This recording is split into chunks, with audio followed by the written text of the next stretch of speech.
hello, everyone. Thank you for tuning in. I am Jay Lee. This is Jay Lee's Corner. This is my review for 90 Day Fiance The Other Way. Okay, this is season 1, episode 2. I know today was like a 2-hour episode. I reviewed episode 1 last week. So if you're looking for episode 1, I got a sneak peek of that last week, and that's where it is, okay? So this is episode 2, which is basically hour 2, but yeah, I did episode 1 last week, so it is what it is. This is also my 6th review of the day. I'm very proud of myself that on my day off, I did that much work on the computer. Like, I have not cut my TV on. I have been literally at this computer, only getting up to like use the bathroom, get some more water. I got a little bit of food, but and not even a lot of food, bitch. I ate like some Fritos, a couple slices of salami. Bitch, I'm gonna be tired tomorrow, but anyway. Okay, if you have not done so already, please take a moment to subscribe to my channel and become a whole Bird. J Bird. J Bird. I'm sorry, okay. It's late, y'all. It's like 2:30 in the morning. Well, no, it's 2:21 in the morning. But, do not forget to like, comment, share, subscribe, hit the like button, hit the notification button, look in the description box, all that good stuff. Follow me on Poshmark. I'm getting rid of some stuff on my Poshmark. It's JLee_Lee. I think I'll put it right here. Follow me on Poshmark because I'm trying to get all this stuff around here. I done cleaned out my closet and stuff. I got all kind of stuff I got up on my Poshmark. Shoes, clothes, coats, bomber jackets, jumpsuits.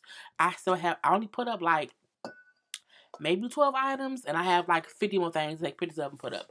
But I just thought about that. Funny, you do my Poshmark stuff. Anyway, trying to move my stuff around. Got my keys, sitting right next to me. Since, I didn't have my keys early to go to work. But, girl, you're getting all off topic. Anyway, so this episode of 90 Day Fiance, picks up where basically the last one left off. First up, we have Paul and Karine. Okay, Paul and Karine, which have been on a couple of seasons, of 90 Day Fiance. I think that was on the original one. They was on the before the 90 days. It is a whole bunch. Now this is happily after. I'm like, we have been following them the whole relationship. Okay. So Paul and his mama go to see an attorney. Mainly because Paul want to figure out what his options are. Excuse me, I drink how much water. As far as either him going to Brazil, her coming here, like what would it take to be sure her application for a visa is approved? Mainly because she about to have a whole baby.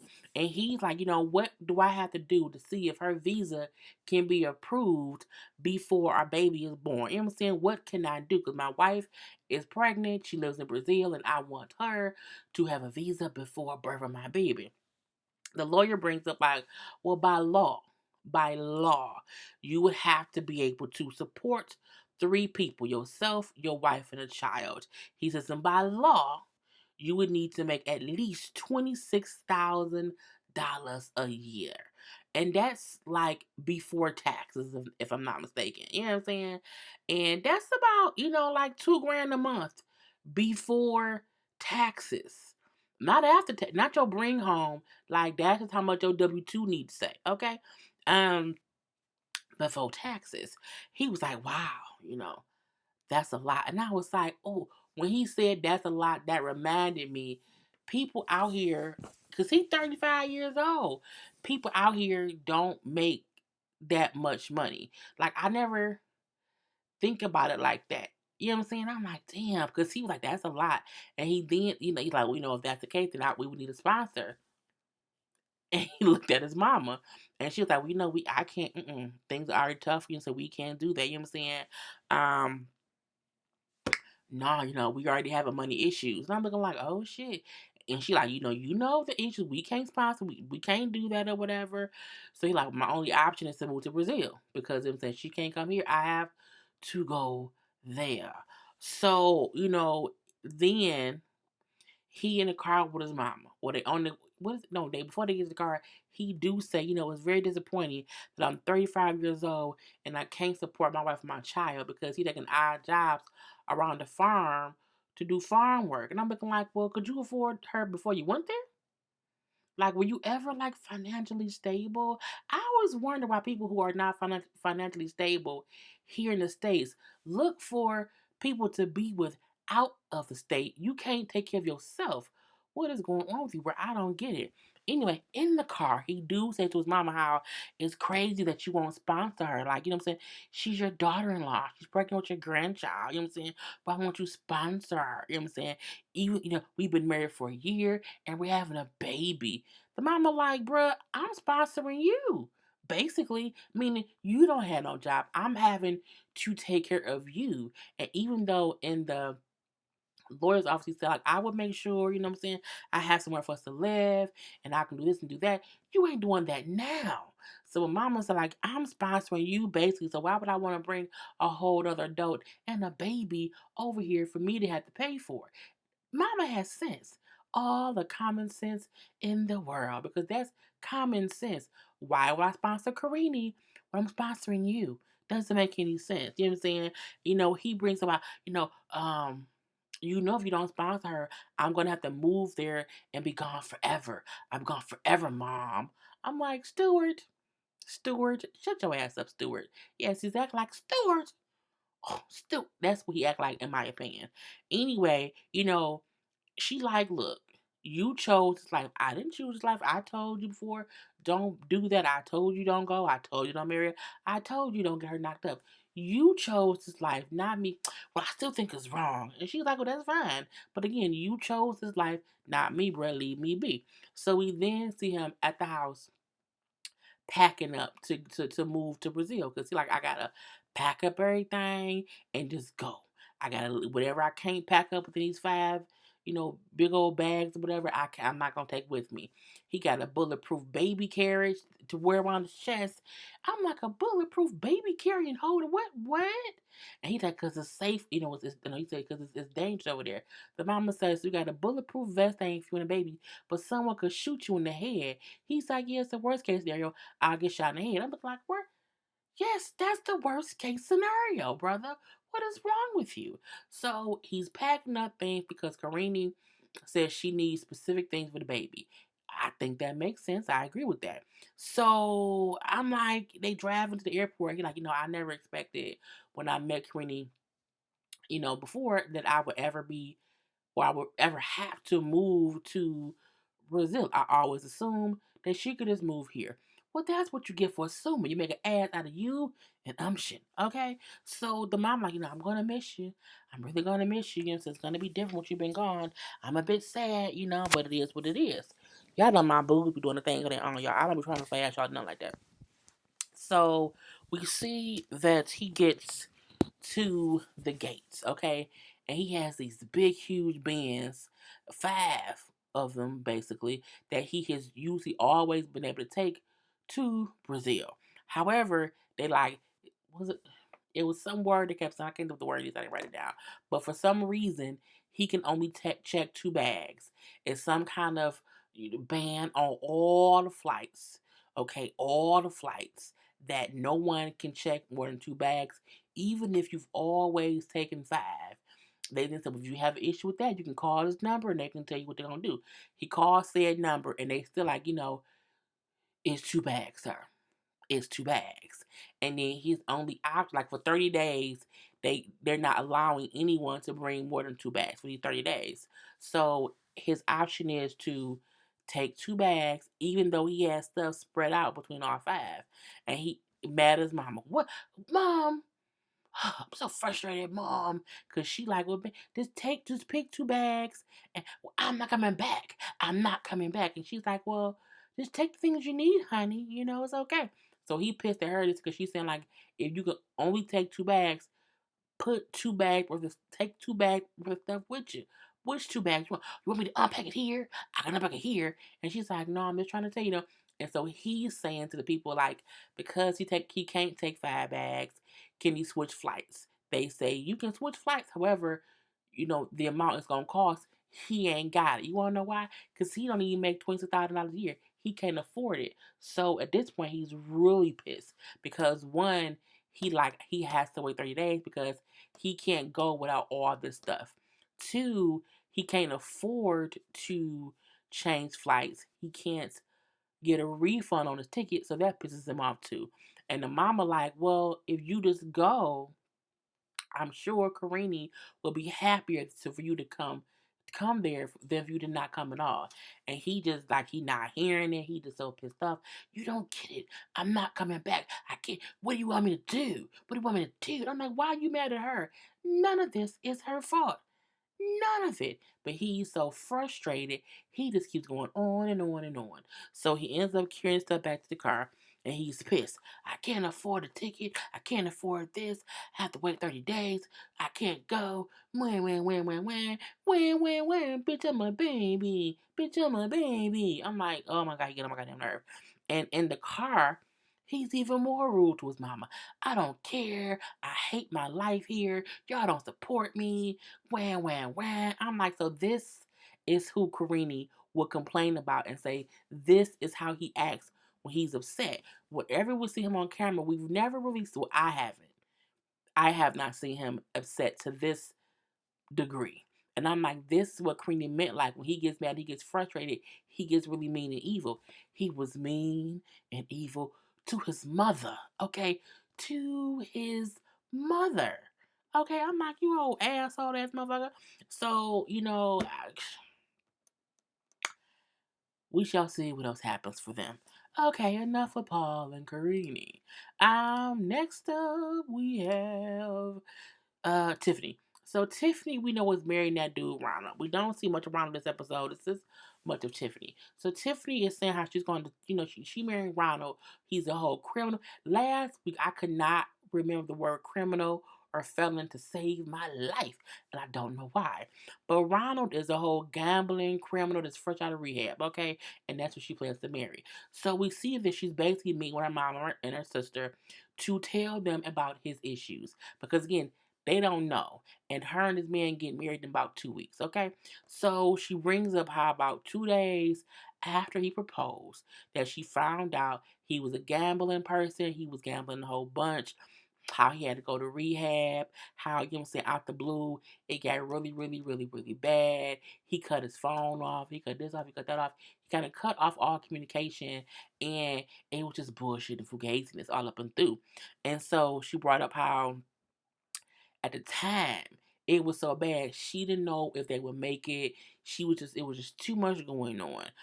But I'm like, at the time we proposed, you didn't really know him though. Like, you hadn't taken any time to really get to know that man, woman. But it was what it was. She brings up, but once I left and he was still gambling or whatever, it got worse and worse and worse. He hit rock bottom. It was hard for her to find out he had to be checked into rehab and all this shit. And the mom and sister looking like, like, this is who you want to marry? Like, this person? Like, excuse me, he was in rehab and he's gambling. Oh my God. And at this point, she not even told him he has a record. So her mom like, okay, so you want to move to Africa with a man you're going to marry who, hit rock bottom, who was a gambling person, who was in rehab, you know what I'm saying? I don't know about that. Like, what's going on? And she's like, well, no, but I'm willing to fight for him. Like, I want to be with him or whatever. I'm like, girl, why? You have a whole child, and either the mom or the sisters are like, you have to make sure that he's okay for your kid. And I'm like, right? Why would you? I mean, people grow and change, they do, but I don't want to date somebody fresh out of rehab. Okay, I don't at all. Even though he was in spiritual rehab for 6 months, I need you out of rehab for like a good year or two, because how do you haven't even proven yourself in society as a sober, non-gambling, non-burgling motherfucker. Okay, now she then brings up, oh, and by the way, he has a record, okay? He has a criminal record, so he may not be approved to come to the States. That's why I may have to move to South Africa forever to be with him. She brings up how if he does not get approved, he will be my husband still, and I'm willing to move to South Africa to be with him. And I'm like, oh Lord Jesus, now I'm even more worried. Girl, you should have been worried. Been worried. And then, she just like, I just can't believe that she's willing to move to South Africa if he gets denied. Like, that's just so much for me. So because her mom and sister both are like, girl, you dumb. Dumb did it. You don't know him enough to be making these permanent decisions, and he already has a checkered past. And you don't really, and not, he don't even have a checkered past. He has a checkered present. He is presently fucked up, okay? Even if he is currently doing better, anything within the past year is some present shit. Okay, the only thing you can say, people have past issues if it's like 4-5 years old. But if it's 2 years within, no, that's some present shit. Okay, but I digress. We see her go talk to a lawyer because she wants to find out if my fiance, who lives in South Africa, has a history of things against the law. Would he be denied a visa? Yes. Yeah, you can Google that shit. You did not even need to go see a lawyer. You can Google that. If my Hey Siri, if someone has a shut up Siri. If someone has a record, can they get into the United States? Here's what I found. That ain't it, Siri. If someone Interesting question, shut up. Jaylee. If someone had a record, can they get a visa into the United States? I found this on the web. It all says no. Okay, it all says no. But it's all kind of stuff on the Google. Okay, talk to Siri and she will tell you things. Anyway, she goes to the lawyer again, my fiance, he lives in South Africa, you know what I'm saying? Could he get here if he has a record? He what's his record? Like, what has he been convicted of? She said how she saw his rap sheet. And she said, well, all the cases were like dismissed. It was a lot of things that were dismissed. And Laura, like, well, what kind of charges, were dismissed? Like that makes a difference. I don't really know. I didn't kind of press the issue. I saw it and it was like, something like armed robbery, you know what I'm saying? Some drug stuff, you know what I'm saying? There's some stolen money for something. And he looking like you saying like and if and kind of sort of and shoulda, coulda, woulda. How you don't know this? Girl. And he was like, that can all be, a way that he may be denied. These things can be in pattern. And he basically saying like, girl, he may not get in here. He may not get in here. And then, he like, I feel like it's more to the story that she ain't telling me. But it could be because her ass don't know. And she don't because she said, I didn't ask many questions. I let it be what it was going to be. I just seen the rap sheet and seen stuff was dismissed and I let it go. And he said all those charges that could have been dismissed still came from somewhere and you don't know if something may come back up. But again, if he has a history of even being charged with things, even if he was not found guilty of it, it can still be a whole pattern of things and reasons he may be denied coming here. But Tiffany, like, you know what? I still love him, and I just need to ask him some questions about his past. You should have did that before you said yes to the wedding proposal. I mean, you don't say yes to strangers, okay? You just say no. You say no to strangers at all times. Say no to strangers. So we meet. You know what? I'm gonna go with Cory and old girl first. Cory and old girl, okay? Because theirs is easy. Cory, I think it's Elaine or Eileen. I'm not sure. She going to the airport because, of course, her flight is going back to Ecuador, and she like basically, if you want to be with me, if you want to be my lover, you gotta get with my friends. Okay, girl, stop. Focus. It's 2:31. But she like, if you want to be with me, you will move to Ecuador. You will learn the language, be friendly to people, like kind of engulf yourself in the culture because I don't want to be there having to worry about you and having to translate for you and having to like, you know what I'm saying, help you. And I'm like, bitch, what? Who says that? Who says I don't want to have to help you if you've moved to my foreign country that speaks a language you don't speak? You speak English, it seems. So I mean, like you coming here wasn't that far fetched. However, any other language is very, very hard. You know what I'm saying? I feel like people who are from other countries who speak English can't feel like if someone comes to their country, we should easily learn their language. That should take time. Girl, time. You know what I'm saying? And, he like, well, why can't you live here? Would you ever want to come back here maybe later on or whatever? Because maybe you're homesick. Well, yeah, I am homesick, but who to say I won't get homesick again? Girl, when you're homesick, you don't have to move back home. You can go visit the house. Okay, you can do that, but she just don't want to be here.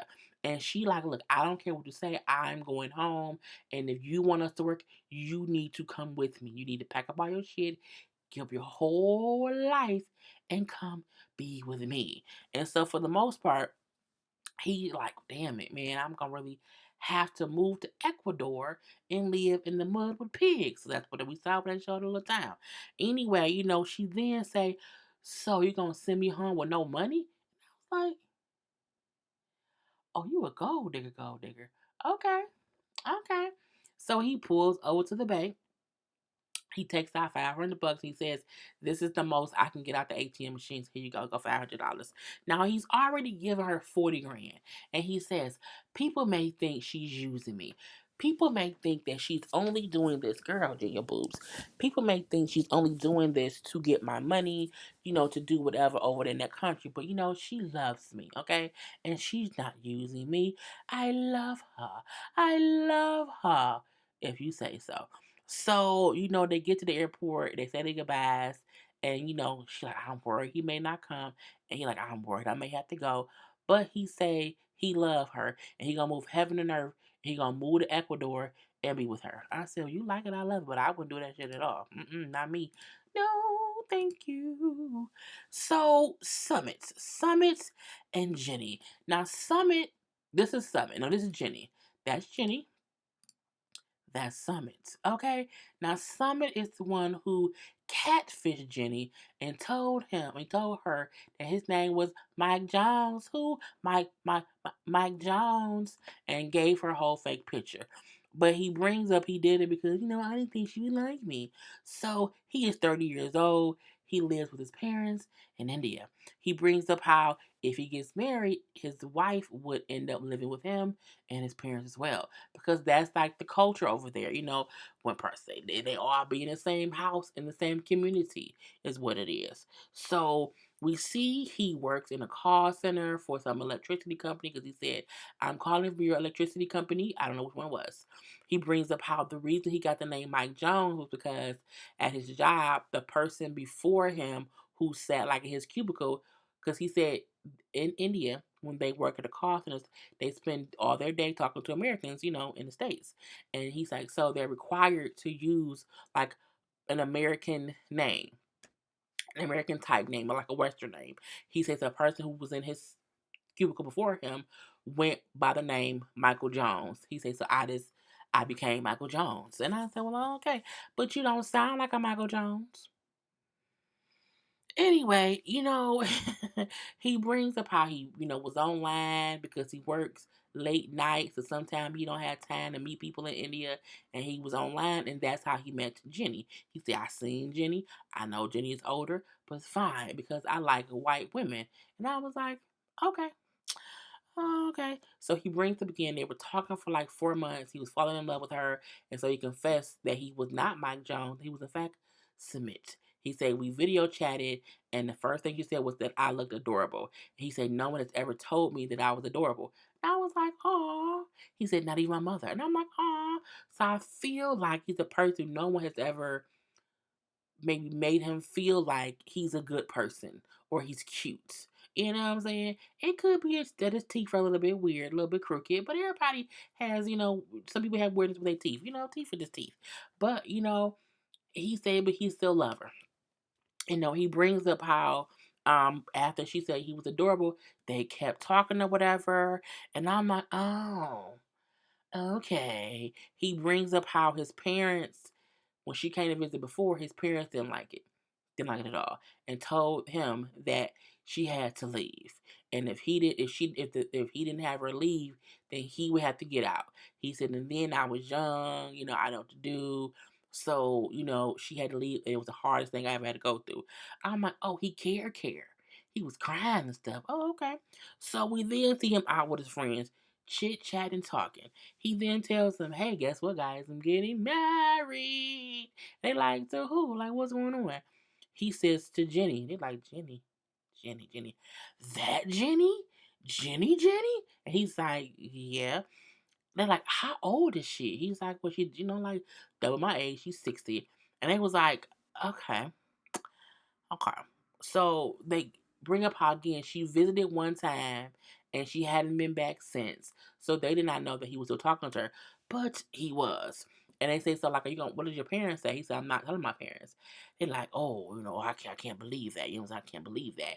He brings up how because Jenny is older than his mom, again, they didn't like it. So again, she had to leave. So he says again, then I was young, I was not financially stable, I was not financially ready, so I had to do what they said. But now he's a little bit more liberated, okay? He has a job and stuff. He said, I'm gonna tell my parents, I'm gonna get married to her, not gonna tell my parents, and me and her are gonna leave and we're not gonna live with my parents, we're gonna live together. And with me working, I can support us. And I'm just gonna be with Jenny. And I'm like, okay. He has a whole plan. I mean, it sounds fucked up. So the friends like that's kind of crazy. The rules here are. He said the marriage has to be arranged. She has to live in the same community as the family, and the girl has to be younger than the boy. It should not be about love. And I'm like, that's crazy that the friends was like, this is what's supposed to happen. Like, what he doing? Like, oh, he loves someone. That's not how it was done here at all. Not only is he in love with her, he wants to leave the community. He wants them to live separately. What? And they just don't get it.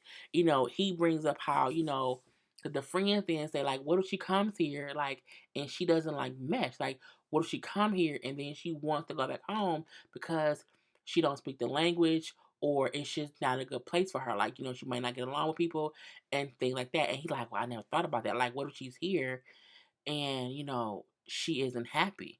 Like, what if she's here and things don't work out? The friend even brings up, like, the friend said she's gonna be like a newborn baby. She's gonna need you for everything because she has no idea how things go here. I'm like, that's true. Like, where does she buy body wash from? Okay, where did she get eyeglass cleaner from? Where did she get her panties from? Okay, where does all that come from? But I digress. So we then see Jenny back in the States, okay? And she going out to hang out with her friends. And she's like, the friends again don't know that her and Summit kept talking even when she came back from India. So this is what I did not know. They talked for 4 months on the phone. Okay. She then says, I went over there, and I believe what she said was, I was over there with Summit for 4 months. I was over there for 4 months, and the only reason I came home was because his family was against it, and they told me I had to go back home. But he did say his mama said, while she's here, we won't tell anyone who she is. We will not say that she's like your girlfriend. And they had all these pictures of her when she was over there. So I feel like she's one of the only people who has spent a significant amount of time with him, and they can really be in love. 4 months living together in a different country is a lot of time. Like, I mean, they could really be in love. Lord, really be in love. So when she told her friends, like, I'm moving to India, me and Summer, we never stopped talking, you know what I'm saying? I'm in love with him. He's in love with me. It's the whole thing, we're a whole family. They like, he's not enough to be your son. I can't believe it. What if his family tries to kill you because they don't want you to be together? Like, have you thought about these things? And she's like, I didn't think about what if his family does try to kill me like that. I didn't think about that. And the friends are like, I feel like the friends are party poopers. They're like, we just can't imagine doing that. So for us, it seems just crazy, okay? It seems batshit crazy. But she like, I love him, and I'm moving to India, and we're gonna be together. They determined to be together. And I'll say this. if they spent 4 months together, why in India, and the only reason she came back was because of his parents, and now they want to be together. Girl, go have at it. She old enough, he old enough for this to do it. Okay, if it don't work out, I mean, y'all have the rest of your lives, to do other things. But I mean, 4 months is better than, oh, I went over there, I was there for a week, and then we was in love and we got engaged.